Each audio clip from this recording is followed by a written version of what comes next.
Hello दोस्तों। तो स्वागत है आप सबका आपके अपने IGNOU IQ Hindi YouTube channel पर। मैं हूं आपकी होस्ट पूर्णिमा पंडित। तो हमने इकाई 1 और इकाई 2 यानी चैप्टर 1 एंड चैप्टर 2 को ऑलरेडी पढ़ लिया है। अब हम आज पढ़ेंगे इकाई 3 यानी चैप्टर 3 जो कि है स्वर के प्रकार।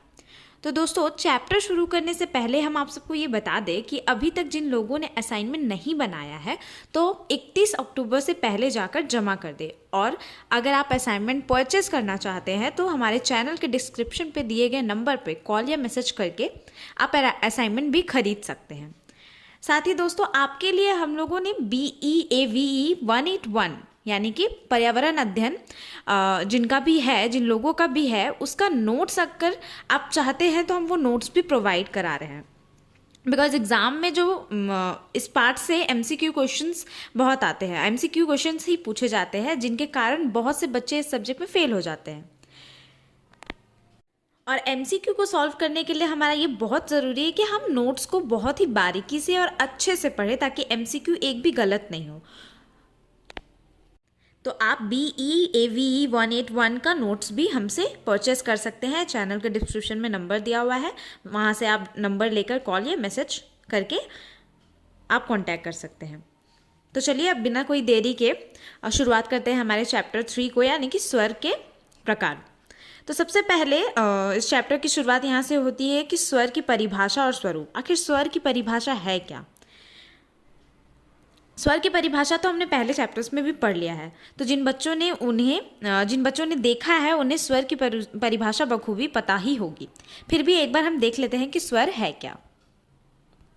वह ध्वनियाँ जो स्वतः यानी अपने आप उत्पन्न हो उसे स्वर कहते हैं। यानी स्वतः मतलब जो ध्वनियाँ जब हम कोई भी प्रोनाउंस करते हैं उसके साथ जो ध्वनि खुद ब खुद उत्पन्न हो उसे स्वर कहते हैं। स्वर स्वतंत्र अथवा अस्वतंत्र दोनों होते हैं, पिछले चैप्टर्स में हमने देखा था। जबकि व्यंजन स्वर के सहायता से उत्पन्न होते हैं। व्यंजन क्या है? क। तो क में हम क जब प्रोनाउंस करते हैं तो उसके साथ अ स्वर ऑलरेडी साथ में उत्पन्न होता है जिसके कारण हम लोग व्यंजन को प्रोनाउंस कर पाते हैं। तो व्यंजन क्या है? व्यंजन वो है व्यंजन स्वर के सहायता से उत्पन्न होता है। अब स्वर का हम लोग डेफिनेशन देख लिया है। स्वर कितने होते हैं? 11। स्वर कितने होते हैं? 11। 11 कौन कौन से? आ से अनार, आ में आकार आ, हसई दिगई, हसऊ दुर्गऊ, ए आई ओ और आओ। ये है हमारे 11 स्वर। तो अब देखो अगर हम बात करें भाषा विज्ञान की तो दोस्तों भाषा विज्ञान में स्वर और व्यंजन यानी वॉवेल्स और कॉन्सोनेंट्स ही होते हैं। लेकिन कुछ भाषाएं ऐसी होती है जिसमें स्वर का प्रयोग या तो कम होता है या तो ना के बराबर होता है। अब वो भाषा कौन कौन सी है? जैसे यहाँ बुक में हम देख सकते हैं रोमानिया, चौक आदि। इसमें क्या होता है? स्वर की जो प्रोनाउंसिएशन होती है, जो प्रयोग होता है वो बहुत ही कम मात्रा में या ना के बराबर होता है। तो इन भाषाओं में हम स्वर का यूज उतना नहीं देख सकते हैं। अब अगर भारत के प्राचीन काल की हम बात करें तो स्वर और व्यंजन बहुत प्रचलित थे और इनके बारे में ऋषि पतंजलि ने सबसे पहले उल्लेख किया था। यानी स्वर का उल्लेख किन्होंने किया था? ऋषि पतंजलि ने सबसे पहले उल्लेख किया था। तो स्वर की परिभाषा क्या हो जाएगी? जिन वर्णों के उच्चारण में मुंह से ध्वनि बिना किसी रुकावट के निकलती है उसे स्वर कहते हैं। जैसे आ में आकार आ, हर्षई दुगई। जबकि व्यंजन किसे कहते हैं? जिन वर्णों का उच्चारण स्वरों के साथ हो उसे व्यंजन कहते हैं। लगभग प्रत्येक भाषा में यही उल्लेख किया गया है। तो जैसे हम अ बोलेंगे यानी अ से अनार, तो इसमें हवा बिना किसी कोई रुकावट के निकलती है। तो देखो इन चीज़ों को आपको याद करने से या रटने से नहीं होगा, इसको आपको महसूस खुद फील करना होगा, प्रैक्टिस करना होगा, तभी ये आपको समझ में आएंगी। मेरे पढ़ा देने से या रट लेने से ये समझ में आने से रहा। तो दोस्तों जिन वर्णों के उच्चारण में हवा मुंह से बिना कोई रुकावट के उत्पन्न हो उसे स्वर कहते हैं। ये हमने देख लिया। सभी स्वरों का उच्चारण हम देर तक कर सकते हैं, लेकिन जो हमारे दुगई है यानी कि ई से इक और जो हमारा ऊ से उल्लू है उसको छोड़कर अधिकांश स्वरों का उच्चारण में मुख विवीर में हवा प्रकंपित होती है। जो हमारा अधिकतर स्वर है उसके उच्चारण में मुख से विवीर में हवा प्रकंपित होती हुई विशेष अवरोध से निकलती है। अब यहाँ इस पूरे वाक्य से हम क्या समझेंगे? तो देखो विवीर का मतलब होता है घुमाव। क्या होता है? घुमाव। तो जब हम कोई वर्ण बोलते हैं तो वो सिंपल वे में नहीं बाहर आती है, उसमें एक रोटेशन हम फील कर सकते हैं, और एक ही भाग से ध्वनि बाहर नहीं निकलती है, हमारे मुंह के अलग अलग भागों से वो निकलती है बाहर। जैसे हमने पिछले चैप्टर्स में बात भी की थी कि देखा भी था कि कंठ से कुछ स्वर निकलते हैं, कुछ तालु से निकलते हैं, अलग अलग भागों से हमारी ध्वनियाँ प्रकम्पित होकर निकलती है। तो कुल मिलाकर हमने बात कर लिया कि स्वर क्या है, उसके स्वरूप क्या है। अब आइए देखते हैं स्वरों का वर्गीकरण के आधार, वर्गीकरण यानी कि स्वरों का क्लासिफिकेशन। अब स्वरों को विभिन्न आधारों पर बांटा गया है। जैसे यहाँ पे चार हम देख सकते हैं कि 4 भागों में स्वर को बांटा गया है। स्वरों का जब वर्गीकरण हुआ तो 4 भागों में बांटा गया है। पहला है जीभ की स्थिति, हमारी जीभ कैसे स्थिति पे है उस पे। ओष्ठ की स्थिति यानी ओष्ठ यानी हमारा ओठ, मात्रा और कौवे की स्थिति।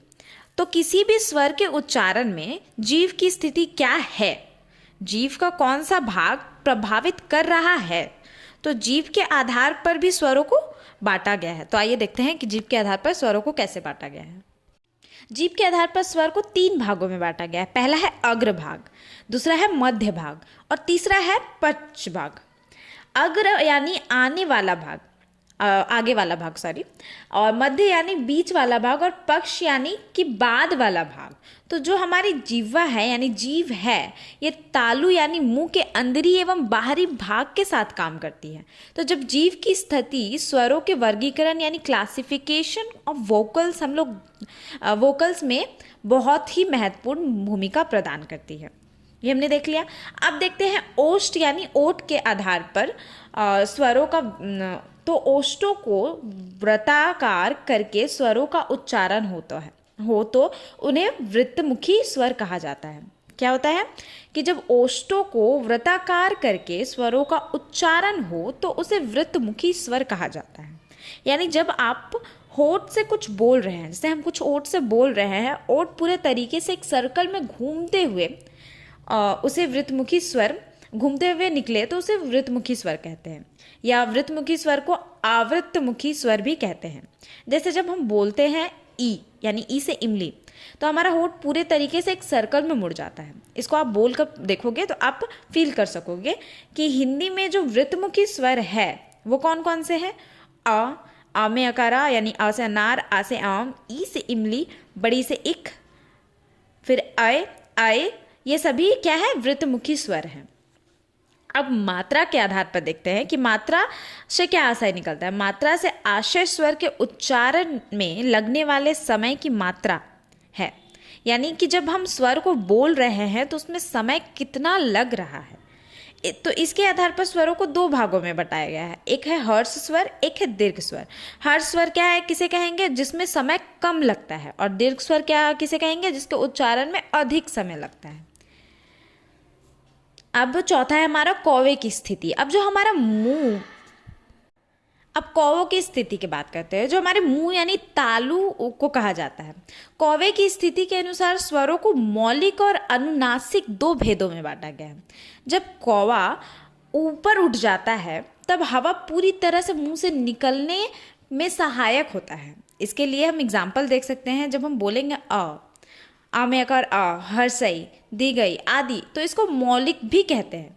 जबकि अंग और अह, जो हमारा अंग है यानी अनुस्वार, और जो हमारा अह है यानी विसर्ग वाला पार्ट, विसर्ग स्वर की अगर हम बात करें तो इसमें कौवा बीच में ही लटकता रहता है और हवा जो निकलती है वो नाक के थ्रू, हमारे नोज के थ्रू बाहर आती है।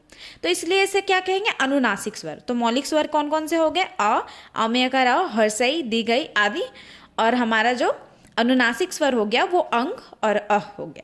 ठीक है, तो यहाँ हमने देखा कि कौवे के आधार पर 2 स्वर होते हैं, मौलिक स्वर और अनुनासिक स्वर। उसके एग्जाम्पल्स भी हमने देख लिए। तो अब हम आइए देखते हैं कि उच्चारण